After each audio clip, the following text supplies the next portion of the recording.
Assalamualaikum warahmatullahi wabarakatuh. Alhamdulillah wassalatu wassalamu ala Rasulillah Sayyidina Muhammad ibn Abdullah wa ala alihi wa ashabihi wa man tabi'ahu wa nasarahu wa wala wala hawla wala quwata illa billah, amma ba'd.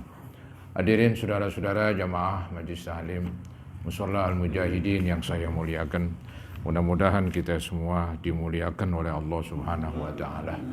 Yang terhormat pimpinan Musholla Al-Mukarram Bapak Muhammad Madun serta pengurus-pengurus yang lain dan juga tokoh masyarakat, para asatizah, para hujjaj, bapak-bapak dan remaja sekalian. Syukur alhamdulillah kesempatan malam hari ini, walaupun cuacanya agak dingin saudara-saudara ya, namun tidak menjadi penghalang untuk kita hadir berkumpul kembali guna mengikuti pengajian.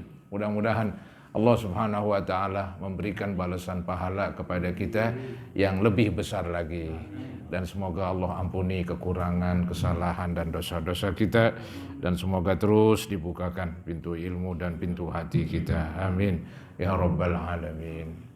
Hadirin, melanjutkan tentang babus sidq, artinya bab menerangkan tentang perkataan dan kenyataan sesuai. Itulah yang kita sebut kebenaran ya, atau kejujuran. Di dalam agama Islam, seseorang beriman harus benar.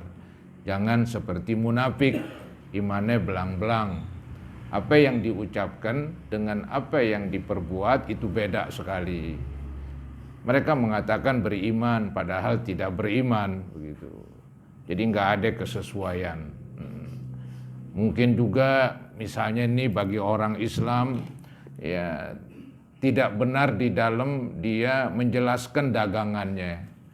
Ya, seperti dibilang wah ini barang bagus padahal tidak ya. Nah, itu juga saudara-saudara enggak termasuk babus sidqi itu. Itu namanya bohong itu ya. Jadi orang dikatakan sidqun bila mana perkataan dan perbuatannya sesuai. Perkataan dan perbuatannya enggak beda begitu. Nah, itu yang disebut sidqun gitu. Nah, sidqun ini diperlukan mulai dari iman sampai muamalat, artinya perbuatan kita ya. Jadi iman kita harus benar dan muamalat dan perbuatan kita harus benar. Karena yang namanya benar ini ya hendaknya menjadi bagian dari kehidupan kita, mulai dari hati dan iman kita benar sampai kepada perbuatan kita sehari-hari ya. Memang berat saudara-saudara, tapi begitulah agama, menyuruh kita berlaku benar di dalam perkataan dan perbuatan harus sesuai ya. Nah, ini kita akan masuki hadis selanjutnya, yaitu ats-tsalits. Hadis yang ketiga, an Abi Sufyan. Hadis dari Abi Sufyan. Ini Abi Sufyan waktu itu masih kafir ya. Dia masuk Islam ketika kota Mekah dikuasain oleh Nabi, itu sekitar tahun ke-8 Hijriah. Adapun ini terjadi tahun ke-6 Hijriah ini ya. Jadi ada seorang kafir, tapi setelah itu dimasuk Islam. Dia cerita nih pada waktu dia kafir katanya, yaitu Abi Sufyan Sakhr bin Harb radhiyallahu an. Beliau pemuka Quraisy, ya, beliau juga pedagang. Kalau pedagang nggak tanggung-tanggung itu ke luar negeri. Ya, memang Arab pada waktu itu demikian, orang Arab Mekah. Ya, lantaran negerinya tandus, ya, negerinya itu bebatuan, ya, boro-boro tanaman mentik, air aja juga susah. Itu tanah Mekah. Ya. Jadi orang-orang Mekah sebelum Islam datang, ya kebanyakan mereka pedagang. Ya, termasuk ini Abu Sufyan bin Harb, dia sebagai pedagang sampai ke negeri Syam begitu ya. Nah, ini diceritain ini fi hadisihi tawil, di dalam hadis yang panjang, fi qissati Herakla, di dalam kisah Heraklius. Heraklius adalah kaisar Romawi Timur begitu ya. Jadi ada dulu Romawi Timur Romawi Timur itu sekarang negeri-negeri Arab itu seperti Palestina, seperti Yordania, seperti Syria begitu. Itu dulu dikuasai oleh Kaisar Romawi Timur, namanya Heraklius.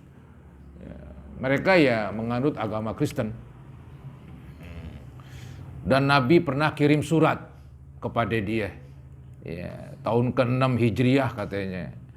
Jadi belum kota Mekah dikuasain, belum. Kota Mekah masih dikuasai oleh orang kafir. Umat Islam hanya punya kekuasaan di kota Madinah. Tapi Nabi sudah menyebarkan agamanya ke pemimpin-pemimpin dunia begitu. Di antaranya ini Raja Kaisar Heraklius, yaitu Kaisar Romawi Timur katanya.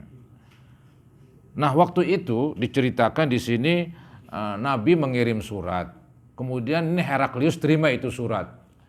Ya, tapi dia nggak masuk Islam. Ya.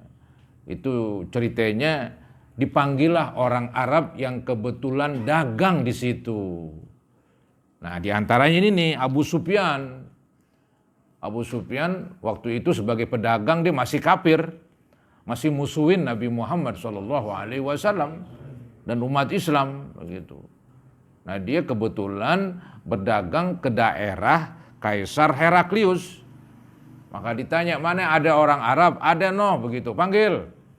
Saya ini dapat surat ini. Dapat surat dari seorang yang mengaku dirinya Nabi. Itu Nabi Muhammad SAW. Begitu. Maka Heraklius kan nanya kepada Abu Sufyan. Kan begini saudara-saudara, kita pengen tahu seseorang yang gampang tanya temennya begitu. Kalau tanya pribadinya ya mungkin dia ngaku benar atau bagaimana. Tapi kan kalau temennya yang jelasin orang lain ya biasanya murni itu. Nah, ini Heraklius nih pintar dia. Dia pengen tahu perihal Nabi Muhammad bagaimana. Dan bagaimana tanggapan orang Arab begitu. Dan apa ajaran-ajarannya. Maka Heraklius memanggil seorang saudagar namanya saudagar Mekah ini Abu Sufyan Sokhar bin Harb. Ya, ditanya itu dah ya tentang perihal Nabi. Ya, maka di sini Abu Sufyan menjawab. Ya, sebelum dijawab ini pertanyaannya diterangkan. Qala Heraklu, berkata Heraklius, "Famadza ya'murukum?" yakni Nabi SAW. Kata Heraklius kepada Abu Sufyan, apa yang diperintahkan oleh Nabi tersebut kepada kamu? Saya pengen tahu tuh, kata Heraklius, ajaran itu Nabi apa aja? Gitu. Karena kan ini Heraklius diajak masuk Islam. Abu Sufyan menjawab, emang ditahu Nabi Muhammad ini. Ya, walaupun musuhnya. Nah, di sini Abu Sufyan ngomong sebenarnya ini. Apa kata Abu Sufyan? Nerangin tentang musuhnya Nabi Muhammad SAW. Qultu, berkata saya, itu Abu Sufyan. Yaqulu u'budullaha, kata Abu Sufyan kepada Raja Heraklius, yaitu Nabi Muhammad itu menyuruh supaya kita menyembah Allah yang Esa. Jadi ini penjelasan dari orang kafir kepada orang kafir juga. Orang kafir yang saya maksudkan Abu Sufyan, dia menyembah patung yang di Mekah ini. Orang kafir yang kedua Heraklius, dia Kaisar Romawi Timur, beragama Kristen. Nah, ini Kaisar diajak masuk Islam melalui surat yang Nabi sampaikan kepada beliau itu. Nah, kemudian si Heraklius bertanya, apa sih yang diperintahkan oleh Muhammad itu? Ya, Abu Sufyan menjawab apa adanya. Yaqulu ubudullaha wahdahu la tusyriku bihi syai'a. Sembahlah Allah saja, yaitu sendirian, esa. Sembahlah Allah yang esa, la tusyriku bihi syai'a. Janganlah kamu menyekutukan Allah dengan sesuatu. Nah, ini ajakan dari Nabi Muhammad SAW ya kepada umat manusia. Maka Abu Sufyan ini menjawab apa adanya, jawabannya demikian. Sembahlah Allah saja yang esa dan janganlah kamu menyekutukannya dengan sesuatu. Itu satu. Kemudian Abu Sufyan nerangin lagi kepada Heraklius yang kedua. Watruku ma yaqulu abaukum. tinggalkanlah apa yang dikatakan oleh nenek-nenek moyang kamu. Maksudnya bagaimana itu? Maksudnya kan nenek moyang dari orang kafir Mekah itu mengatakan bahwa Tuhan mereka yaitu patung. Jadi ini agama Islam melarang mengikuti ajakan nenek moyang yang salah, begitulah. Ya, buat apa diikutin ajakan nenek moyang yang salah? Seperti nenek moyang menyembah patung, maka ini anak cucu keturunannya menyembah patung juga. Maka Nabi ketika berdakwah, biarkan dan tinggalkan itu perkataan nenek moyang kamu. Karena itu perkataan yang salah. Nah itu disampaikan tuh oleh Abu Sufyan kepada Kaisar Romawi. Kemudian yang ketiga, kata Abu Sufyan ini, wa ya'muruna bis shalah katanya. Dan Nabi tersebut, Nabi Muhammad maksudnya, memerintahkan kami untuk sembahyang. Untuk sembahyang. Ini ajaran-ajaran Nabi yang disampaikan oleh Abu Sufyan kepada kepada Raja Romawi. Kemudian wasidqi, dan juga itu Nabi menyuruh kami di samping sembahyang, disuruh kami berlaku benar. Ini yang kita bicarakan, sidqun ini. Alias jujur, nggak boleh bohong begitu. Wa ya'muruna bis sholati wasidqi. Nabi tersebut memerintahkan kami untuk sholat dan untuk berlaku benar. Antara perkataan dan perbuatan sesuai, nggak bohong. Kemudian itu Nabi memerintahkan lagi wal afaf. Artinya menjauhkan dari yang dilarang. Tinggalkan yang haram-haram begitu. Kemudian itu Nabi memerintahkan kami wasilah, menyambung hubungan silaturahim. Itulah ajaran-ajaran Nabi Muhammad SAW yang pernah disampaikan kepada orang kafir Quraisy Mekah. Abu Sufyan tuh masih ingat. Maka ketika Abu Sufyan ditanya sama Kaisar Romawi, apa aja tuh ajaran tuh Muhammad begitu. Ya disampaikan apa adanya begitu. Ya. Nah ini saudara-saudara membuat Kaisar Romawi katanya tertarik dia. Tertarik sebetulnya itu ada keterangan-keterangan hadis begitu. Cuman ada yang bilang gara-gara ya nggak enak ame rakyatnya, jadi dia nggak masuk Islam. Ya, takut sama rakyat begitu. Masih raja takut sama rakyat. Berhenti jadi raja. Raja harus berani. Ya begitulah karena kekuasaan. Orang kan lupa dengan kekuasaan begitu. Artinya orang itu gelap dengan kekuasaan, dengan harta, jadi raja kan enak. Kalau dimasuk Islam ntar kata rakyatnya bagaimana? Ntar saya diusir di sini misalnya. Pokoknya pikiran-pikiran yang jelek timbul itu. Ya, sebetulnya dia udah istilahnya udah doyong begitu kepada Nabi Muhammad. Ini ajarannya pas nih dengan apa yang tertulis dalam kitab Taurat. Pas apa yang tertulis dalam kitab Injil. Begitu. Wah ini dia nih. Tapi tetap aja sampai akhir hayatnya dia nggak masuk Islam. Begitu. Itu yang namanya perang Tabuk. Itu ame dia tuh perang Tabuk itu. Ya, perang Tabuk itu kan Nabi ngirimin dan Nabi jadi panglima perangnya waktu itu. Perjalanan jauh. Ya, karena katanya ini Kaisar Heraklius ini dia menguasai bagian-bagian tanah-tanah Arab yang lain. Nabi Muhammad juga khawatir jangan-jangan nanti kota Madinah mau dikuasain. Maka Nabi keluar duluan. Ya, berhari-hari perjalanan. Begitu. Dalam terik matahari Nabi yang mimpin. Sampai di Tabuk, orang-orang yaitu bangsa Romawi nggak datang, diketakutan katanya. Takut dengan orang Arab begitu. Akhirnya pulang lagi itu dah umat Islam karena musuhnya nggak nongol gitu musuhnya Heraklius. Ya. Jadi di sini saudara-saudara Heraklius memang udah takut tuh sama Nabi dia. Bahkan sebetulnya tuh mungkin ya ada kecenderungan doyong kepada agama Islam. Cuman karena gengsi, karena kekuasaan, karena khawatir, atau karena takut sama rakyat, akhirnya nggak masuk Islam dia. Itu kerajaan bangsa Romawi yang dipimpin oleh Heraklius. Bahasa Arabnya disebut Heraklu. Heraklius. Ya. Begitu.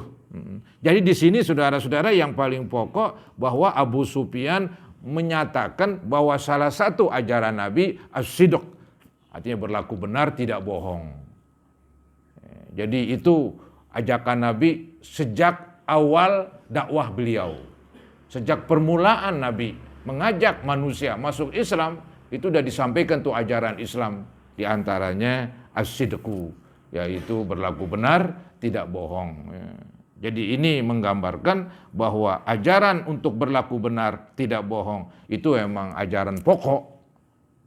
Dari pertama memang udah ada. Orang kafir aja mengakuin, seperti Abu Sufyan. Jadi itu Abu Sufyan dia masuk Islam ketika kota Mekah dikuasain kalau nggak salah sekitar tahun ke-8 Hijriah. Ini terjadi tahun ke-6. Jadi masih 2 tahun lagi dia masuk Islam. Begitu. Dulunya dibenci banget sama Nabi Muhammad, dibenci banget sama agama Islam. Tapi akhirnya masuk Islam. Ya, itu Abu Sufyan bin Sokhar bin Harb. Ya. Dan dia pernah bertemu dengan raja bangsa Romawi, yaitu Heraklius. Pernah istilahnya ditanya tentang perihal Nabi, dijawab begitu, demikian. Ya. Ini pun membuat Heraklius jadi doyong kepada Nabi. Inilah saudara-saudara sifat kebenaran, ya, perlu ditegakkan, perlu disampaikan, ya. Dan itu merupakan ajaran agama Islam dari pertama kali. Kemudian di hadis selanjutnya, ya. Nah ini juga seseorang berlaku benar. Artinya apa yang diucapin dengan apa yang diomongin sesuai dan sama ini. Ar-Rabi an Abi Thabit, hadis keempat dari Abi Thabit. Wakila Abi Sa'id, wakila Abil Walid. Ini kata-kata wakila dan wakila ini artinya dikatakan bahwa si Sabit itu, Abu Sabit, ya, itu disebut juga Abi Sa'id, disebut juga Abil Walid. Itu menunjukkan anaknya banyak itu. Orang Arab kan senang dipanggil dengan nama anaknya. Ya, walaupun nama ente misalnya Sakur, anaknya Ahmad, apa yang dipanggil? Wahai Abu Ahmad. Enggak nama Sakurnya disebut, nama anaknya begitu, ya. Cuma pakai Abu itu. Ya. Wahai bapaknya Ahmad begitu. Orang Arab ini seperti di sini nih. Namanya Sahal bin Hunayf, tapi dipanggil Abi Thabit, dipanggil Abi Sa'id, dipanggil Abil Walid, yaitu anak-anaknya semua 3 itu.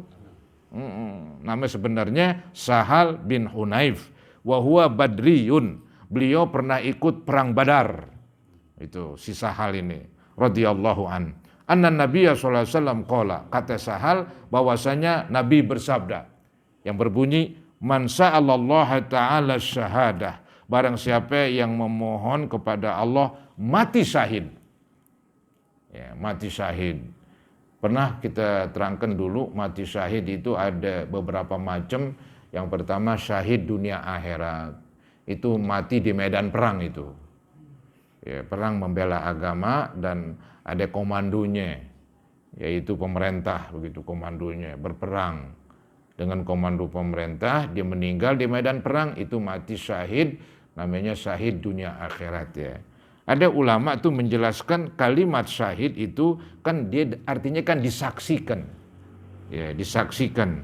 Maksudnya nih kalau orang yang mati syahid, Allah dan para malaikatnya bersaksi buat dia bahwa dia masuk surga, begitu. Jadi syahid adalah orang yang disaksikan oleh Allah, disaksikan oleh para malaikat bahwa dia adalah penghuni surga. Itu pengertian syahid katanya. Nah syahid yang pertama, syahid dunia akhirat. Itu yang mati di medan perang itu, membela agama. Ya. Nah yang kedua, syahid akhirat doang. Kalau syahid akhirat banyak itu, macam-macamnya itu.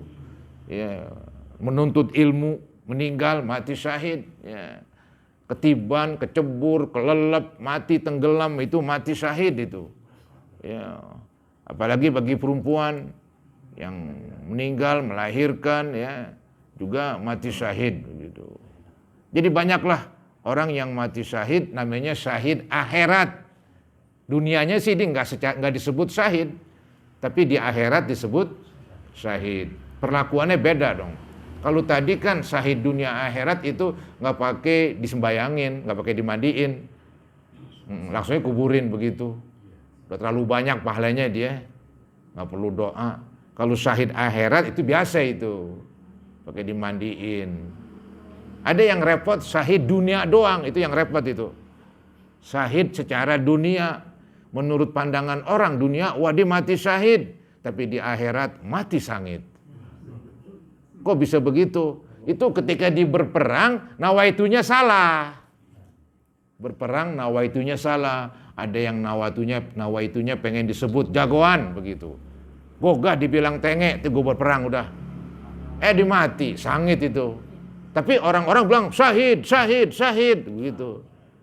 Orang yang di dunia bilang sah, tapi bagi Allah itu dia sangit itu. Karena nawaitunya jelek. Ya, mati di medan perang memang. Karena tertembak, karena tertusuk. Cuman niatnya jelek, ya udah di akhirat nggak dianggap itu. Ya. Nah, itu sih jangan banget udah. Mendingan syahid akhirat aja, begitu ya. Nah ini ada hadis nih tentang mati syahid. Man sa'alallaha ta'ala syahadah. Barang siapa yang memohon kepada Allah mati syahid bisidqin, dengan benar. Artinya mulutnya berdoa minta syahid, juga perbuatannya pun ngarepin ini. Perbuatannya nggak bohong. Ya, perbuatannya juga tidak bohong. Ingin begitu, kalau ada peperangan ingin ikut perang dong. Ya, ada pengajian dia hadir. Begitu ya. Supaya seandainya dia meninggal mati syahid ya. Termasuk corona ini, virus corona ya. Ada hadisnya begitu. Ya. Jadi man mata bitta'un fahuwa syahid. Barang siapa yang meninggal karena wabah adalah dia mati syahid.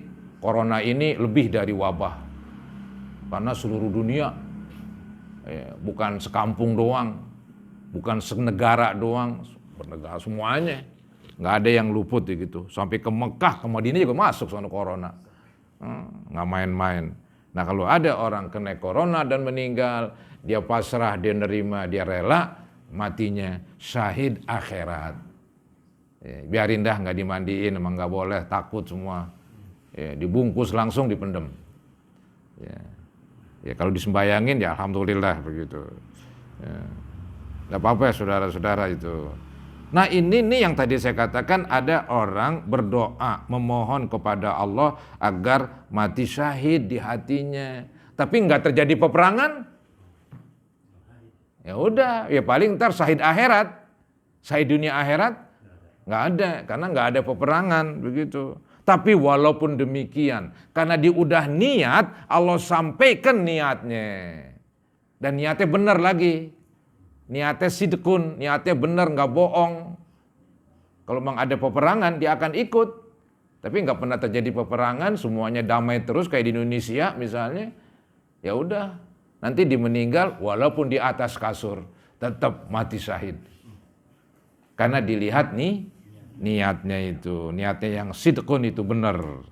Maka disebutlah ballaghahullahu manazilas syuhada. Maka Allah sampaikan dia ke tempat kedudukan mati syahid. Wa in mata ala firashihi, walaupun meninggal di atas kasur. Rawahu Muslim. Jadi begitu saudara-saudara, yang mohon mati syahid, ya karena memang nggak ada peperangan, Allah sampaikan mati syahidnya. Walaupun dia kita lihat matinya di atas kasur, lantaran niatnya benar, niatnya jujur, begitu. Ya Allah Maha tahu mana yang niat-niatan, mana yang niat beneran. Allah tuh Maha tahu lah, begitu. Nah itu kan judulnya tadi tuh ketemu. Ya. Dia niat dengan niat yang benar, tidak bohong. Tapi karena nggak terjadi peperangan, tetap Allah kasih mati syahid, Allah sampaikan. Nah, begitulah saudara-saudara kehebatan orang bersikap benar, tidak bohong. Kemudian niatnya juga bagus. Itu pun hadis ini mengandung penjelasan bahwa niatlah yang baik. Walaupun kadang-kadang apa yang diniatkan belum kesampaian. Maka nanti banyak tuh hadis-hadis ya. Ada seseorang hebat di akhirat nanti. Kenapa? Karena diniat mulu. Ya, niat begitu ada pembangunan masjid, dia pengen membantu, tapi nggak punya duit, buat makan aja susah. Ya, Allah Maha tahu tuh mana yang niatnya bohongan, mana yang niatnya beneran. Ya, jadi itu bukan kita nanti yang menguji niatnya, yang menguji niatnya adalah Allah begitu. Ya. Jadi dia ada niat mulu yang bagus-bagus, begitu. Dia ngelihat orang bersedekah banyak, dia pengen bersedekah banyak. Cuman gua nggak punya duit katanya, gua sih pengen banget sedekah begitu.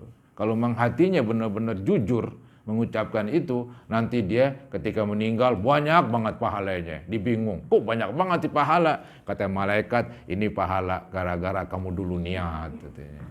Ya. Ya. Ada juga niat yang bohong begitu. Kalau punya duit mau sedekah, punya duit nggak sedekah, itu Allah sudah tahu itu. Kacau dah tuh dah. Tuhan mau dibohongin, repot. Baik saudara-saudara ya. Jadi semua kita mati syahid, minta mati syahid, semua kita ini minta mati syahid begitu ya. Baik, selanjutnya, wah ini hadisnya cukup panjang, menceritakan tentang di zaman dulu ini sebelum Nabi Muhammad SAW. Ya. Jadi ada cerita singkatnya ini, sebelum Nabi Muhammad itu ada seorang Nabi ngajak perang umatnya, kan ada peperangan ya. Kemudian waktu itu nggak boleh itu untuk mengambil harta rampasan perang.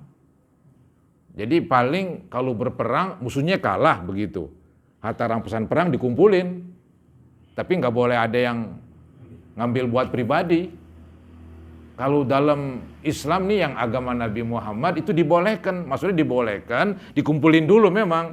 Habis kumpulin nanti pemimpinnya baru bagi-bagi. Emang itu nggak boleh juga dia mengkhianati, dalam arti istilahnya yang ditaruh sebagian, yang dikantongin lain lagi. Itu namanya kalau bahasa sekarang korupsi itu. Ya. Ini ada yang korupsi nih, cerita korupsi nih. Ya. Dilarang kantongin, dilarang ambil. Kalau ada harta rampasan perang, kumpulin di lapangan. Ntar katanya kalau perang kita ini Allah terima dan mendapat pahala, akan datang yaitu api dari atas. Api datang meliuk-liuk, kemudian kalau memang perbuatan mereka diterima oleh Allah, datang api, maka harta rampasan dibawa oleh api ke atas. Begitu. Suatu ketika katanya itu api datang, nggak dibawa itu harta rampasan. Maka Nabi tersebut bingung ini. Wah ini jangan-jangan ada yang korupsi ini. Akhirnya ya disuruh baiat atau dah salaman. Mula-mula kepala suku. Anggap yang perang ada 12 suku begitu. Diambil sini 12 orang kepala suku datang salaman nama saya. Salaman. Ada satu suku tangannya nempel dengan Nabi tersebut. Maka kata Nabi tersebut, wah ada dalam umatmu nih, dalam anak buah kamu ada yang korupsi begitu. Sekarang semuanya nih suku kamu, yang tadi kamu nempel tangan kamu sama saya, sekarang semua dari orang-orang yang di bawah kamu itu supaya menghadap saya, supaya salaman. Nah ketika salaman ada 2-3 orang yang nempel tangannya. Ya, langsung ketahuan di situ. Akhirnya disuruh pulangin sini, bawa kemari begitu. Ya setelah dipulangin, dikumpulin di tanah lapang, datang tuh api ngeliuk-ngeliuk baru dimakan. Ya, karena ada yang korupsi itu, ada yang korupsi. Ya. Cuman nggak diterangkan apakah tuh hukumannya apa itu orang itu dikorupsi. Ya. Kalau zaman Nabi Muhammad ada juga tuh ceritanya. Ya, jadi ada seseorang diangkat jadi pegawai zakat. Zaman dulu pegawai zakat datengin tuh orang-orang yang wajib zakat, paranin, zakat ternak, dilatin ternaknya, dihitung, dia nggak bisa lari ntar. Yang zakat tanaman, yaitu korma, anggur, dilatin. Wah ini nih kalau kering nih anggur sekian, ya, ini korma kalau kering sekian, berarti zakatnya sekian. Jadi ada tukang reken, tukang taksir, saudara-saudara ya, tukang taksir. Itu yang saya tahu kalau ada misalnya apa nih, orang-orang yang jual mobil atau motor bekas, dia kan punya anak buah itu. Ada anak buah spesial tukang naksir. Kalau nggak taksir, nggak ada tukangnya, ntar rugi mulu. Iya. Dia ngerti tuh, ngerti barang. Wah, ini barang begini, ini barang begono, ngerti. Udah saya tawar sekian, yang bayar bos. Tadi dapat upah dia. Ada tukang taksirnya itu. Ya. Jadi zaman Nabi itu pegawai zakat, dia tukang taksir juga, dihitung. Ntar setelah itu dia mau jual kambingnya, dia mau jual anggurnya, ya silakan, yang penting zakatnya udah ketahuan. Sekian tuh, begitu. Nggak bisa lari dia. Ada nih panitia zakat mengatakan, wahai Nabi, ini harta zakat tadi yang saya cari. Adapun ini tadi ada orang yang berzakat kasih hadiah, yaitu kambing, ya, beberapa ekor.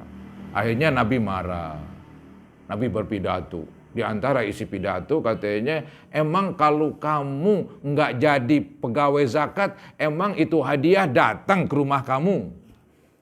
Kira-kira datang nggak ya hadiah itu kalau dia nggak jadi pegawai zakat? Berarti pegawai zakat ini dapat hadiah karena dia pegawai.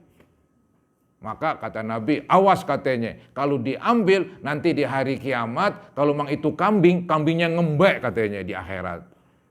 Ya, zakat yang hadiah yang diambil dari pembayar zakat, misalnya kambing, nanti kambingnya mengembek di akhirat. Jadi orang semuanya tahu, wah ini dia nih, ini yang korupsi nih. Disebut korupsi itu. Sekarang begitu juga dana bansos misalnya, ya, itu disunatin. Misalnya satu kantong 100.000 begitu. Ya, udah buat gue ceban 10.000. Jadi harganya jadi 90.000 lah begitu. Ya akibatnya barangnya dikurangin. Mungkin sardennya aturan 3 jadi 2 dah. Lu minta 10.000 setiap kantong. Kalau nggak diokehin tuh 10.000 setiap kantong, maka dia nggak tanda tangan, duit nggak keluar dari pemerintah. Sekian miliar. Ya. Nah, ketahuan, ditangkap sama KPK. Sama itu. Itu hadiah itu emang hadiah diminta emang. Diminta dia. Hadiah karena dijadi menteri. Coba nggak jadi menteri kayak kita begini. Minta hadiah. Buyut bebuntut nggak dapat kan begitu.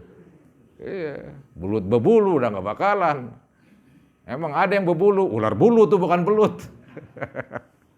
Aduh, bukan main dah dunia. Jadi kalau gitu emang udah semenjak zaman dulu tuh orang sama duit udah asik aja udah. Ya, banyak penyelewengan demi pulus. Itu pulus itu dari dulu. Sebelum Nabi Muhammad ada itu. Ya. Coba kita lihat ceritanya. Ya, mudah-mudahan bisa diselesaikan ini. Dikatakan al-khamis an Abi Hurairah radhiyallahu an. Hadis yang kelima dari Abi Hurairah. Berkata beliau, qala Rasulullah sallallahu alaihi wasallam, bersabda Nabi, ghaza nabiyyun minal anbiya, berperang seorang nabi. Salawatullah wa salamuhu alaihim. Semoga Allah bersalawat dan bersalam kepada mereka. Artinya ada seorang nabi dulu berperang. Faqala liqaumih. Maka ini nabi, ada yang menceritakan ini nabi namanya Nabi Yusha bin Nun. Ini nabi dari Bani Israel ini. Ya, nabi dari Bani Israel. Dia nggak termasuk yang disebut dalam Al-Quran yang 25 itu. Nggak disebut. Tapi dalam kisah-kisah disebut dia. Namanya Yusha bin Nun begitu. Ya. Nah ini seorang nabi yang disebut Yusha bin Nun itu berperang. Kemudian sebelum berperang dia berkata kepada kaumnya, faqala liqaumi. Maka ini nabi berkata kepada kaumnya, la yatba'anni rajulun malaka bud'am ra'atin wa huwa yuridu ayyabniya biha walamma yabni biha. Jangan ngikutin saya, kata ini nabi. Maksudnya jangan ikut perang. Jangan ikut perang seseorang baru menikah padahal belum berhubungan. Jangan dah, lu repot urusannya ntar. Lu perang pikiran lu kemana-mana. Kalau orang berperang konsentrasinya hilang, udah dah. Kalah udah, nembak juga meleset mulu kali. Jangan-jangan nembak dirinya kali. Dia ngelamun. Ya, dia ngelamun, dimikirin bininya, dia baru menikah. Belum berkumpul. Berat dah. Kata itu Nabi, jangan ikut perang, lu mau ngapain? Yang baru jadi pengantin baru ini, yang baru nikah, jangan ikut perang. Karena ngerusak keadaan. Ngerusak yang lain. Digelisah apalah. Ya. Pikirannya nggak konsentrasi, nggak fokus kata orang. Ya. Ini dia nih, la yatba'anni rajulun. Janganlah mengikuti saya seseorang laki-laki. Malaka bud'am ro'atin. Dia baru menikah. Ini arti letterleknya ini, malaka dia memiliki bud'am ro'atin, kemaluan perempuan. Tapi ini bahasa kiasan. Artinya dia baru menikah, belum berhubungan. Wa huwa yuridu ayyabniya biha, padahal dia ingin berhubungan. Walamma yabni biha, tapi belum sempat berhubungan karena ada panggilan perang, ikut perang aja. Maka Nabi tersebut umumin yang baru menikah, yang belum berhubungan dan ingin berhubungan, maka jangan ikut perang. Gitu. Itu satu begitu. Yang kedua, pengumuman lagi nih. Wala ahadun bana buyutan. Dan jangan juga seseorang baru membangun rumah. Lam yarfa sukupaha. Padahal rumah tersebut belum naik kap. Kenal kap itu? Iya, ya belum berarti kan, belum sempurna banget. Orang kan pikiran begitu, kapan naik kap nih? Ya, itu naik kap tuh udah ibarat, wah lumayan dah. Udah nggak kehujanan dah. Ya, udah naik kap itu. Bahkan zaman dulu ada pisang itu di atas, ada tebunya begitu. Apa buat tukang buat siapa tahu? Ya udahlah, anggap buat tukang, selesai ceritanya. Iya, kelapa muda entar di aus kepanasan, tanda terima kasih udah naik kap ini. Jadi itu naik kap itu udah termasuk ya lumayan lah, orang girang begitu yang punya rumah itu naik kap begitu ya. Nah ini ada orang bangun rumah, belum naik kap, mau ikut perang, jangan. Ntar dipikirin begitu, ntar bagaimana kapnya nih, ntar bagaimana. Jadi pikirannya nggak fokus, pikirannya mencar-mencar ya. Maka Nabi tersebut bilang jangan perang, jangan ikut. Ya, jangan ikut karena pikirannya ngawur ntar. Perang itu berarti membutuhkan konsentrasi penuh. Ya, perang membutuhkan konsentrasi penuh. Namanya perang ini berat, ya, taruhannya nyawa. Salah buatannya ya kena peluru. Begitu. Apalagi zaman dulu pakai panah, pakai pedang. Ya, harus mantap banget. Emang kan kalau kita kurang konsentrasi, apaan juga ngawur kerjaan kita. Ya, kita jadi imam nih nggak konsentrasi, udah ngawur bacanya apaan tadi gue lupa dah. Iya, berapa rakaat dah gue lupa dah. Pikirannya ngawur, kurang fokus. Iya, kalau perang kalah mulu kalau begini. Ya. Jadi yang kedua, ada orang bangun rumah cuman belum naik kap, jangan ikut perang. Ada lagi yang ketiga nih diumumin, wala ahadun ishtara ghanaman au khalifatin. Janganlah seseorang baru beli kambing atau onta yang lagi bunting. Pikirin kapan beranak. Iya, anaknya laki perempuan nih, anaknya 2 atau 3 kan begitu kalau kambing. Jadi mikirin dia ngikut perang yang begini. Nggak kena udah. Nih, wala ahadun ishtara ghanaman au khalifat, dan juga tidak boleh ikut seseorang yang baru membeli kambing yang bunting atau onta yang bunting. Wa huwa yantadiru auladaha, sedangkan yang beli lagi nungguin anaknya nih. Tapi dia keburu jalan ikut perang. Wah, nggak kena nih. Ya, pikirannya nggak penuh, pikirannya nggak fokus. Ya. Nah, selesai diberi pengumuman, ya udah tuh orang-orang yang tadi disebutin yang nggak ikut perang. Ya begitulah seorang nabi, hati-hati banget ya. Jangan sampai yang diajak perang ini di ngacuin. bukan malah ntar bantuin, malah nyusahin. Ya. Maka sebelum berangkat diberikan pengumuman, ya, supaya tadi orang itu jangan ikut, berbahaya.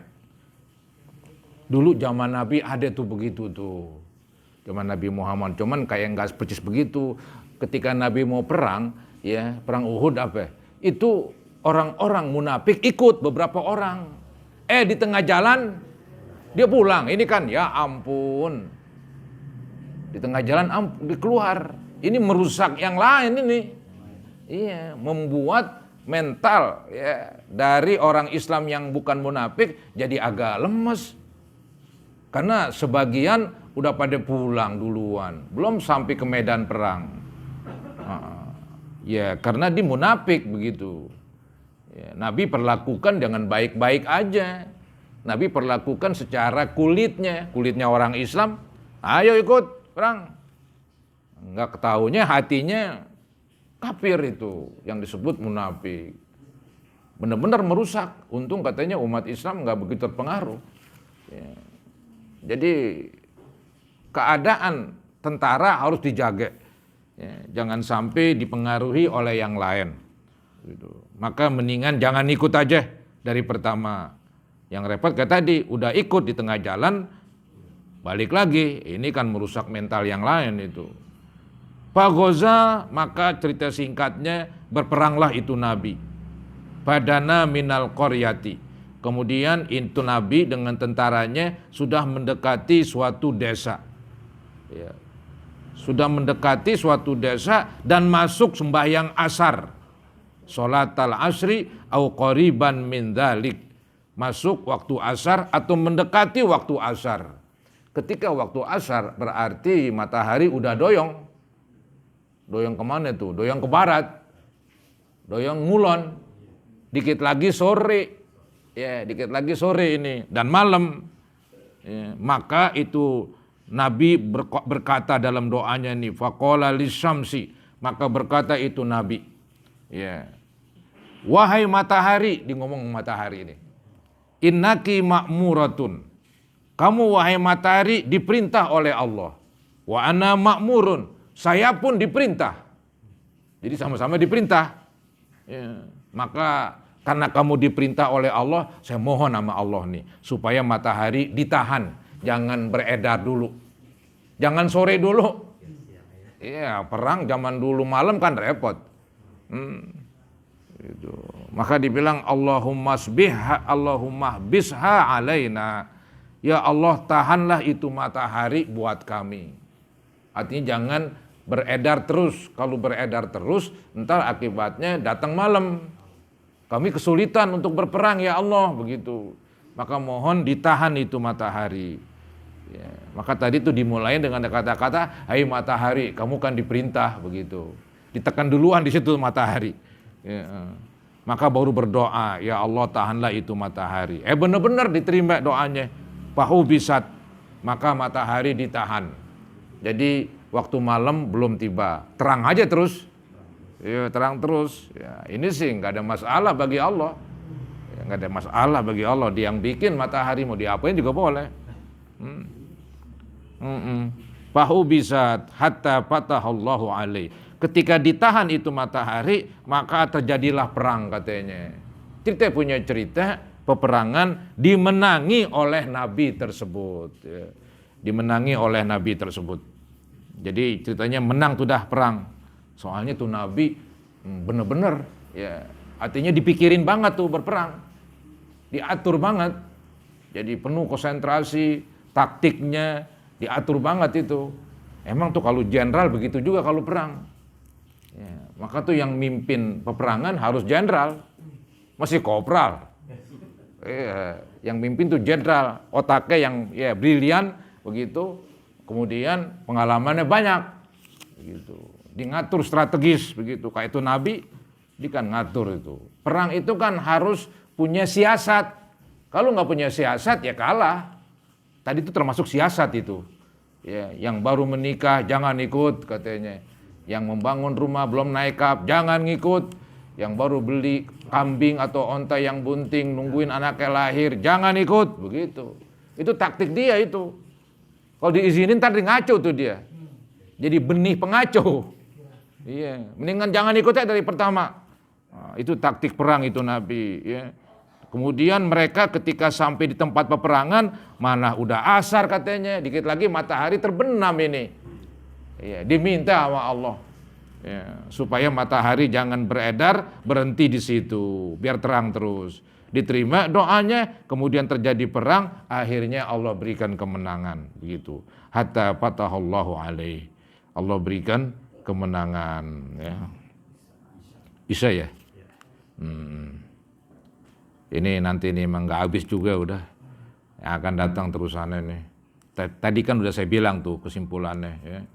Bahwa itu Nabi akhirnya ya mengumpulkan harta rampasan perang, tapi nggak dimakan oleh api sebagai tanda diterima. Ya ada yang korupsi, ya, ketahuan itu. Jadi inilah saudara-saudara dalam agama Islam yang dibawa oleh Nabi Muhammad, korupsi juga haram. Jadi memang dari dulu itu haram. Ya. Nabi-nabi terdahulu juga haram. Ya. Jadi bukan baru aja. Itu KPK peraturannya dia mengambil dari peraturan agama itu. Ya, hadiah aja nggak boleh. Secara akal kita, lo orang kasih, lo hadiah, kan begitu. Hampir begitu. Kalau hadiah bukan karena jabatan tuh masih boleh. Bukan karena jabatan, gitu. Tapi kalau karena jabatan, nggak bisa dah katanya. Itu dilarang oleh agama. Ya kita berusaha lah. Kalau kita pejabat atau pegawai, ya udah jangan terima hadiah, terima gaji aja. Gaji aja itu yang keren udah ya. Ya mudah-mudahan Allah Subhanahu wa taala melindungi kita dari perbuatan yang buruk dan haram. Dan semoga Allah jauhkan kita dari virus corona dan juga keluarga-keluarga kita. Al-Fatihah ala ma nawaina wa ala ma nawaitum wa ila hadratin Nabi Rasulillah sallallahu alaihi wasallam. Al-Fatihah.